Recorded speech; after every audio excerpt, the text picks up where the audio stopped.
At the railway station and in a train.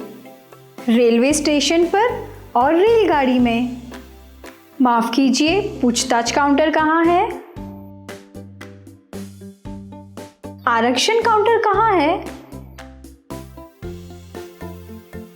मुझे दादर के लिए एक टिकट चाहिए। रेलवे का टाइम टेबल कहाँ मिल सकता है? कोणार्क एक्सप्रेस किस प्लेटफॉर्म पर आएगी? कोणार्क एक्सप्रेस कितने बजे आएगी? क्या ये ट्रेन पूना स्टेशन पर रुकेगी? मेरी टिकट आरएसी में है, क्या सीट उपलब्ध है? ये कौन सा स्टेशन है?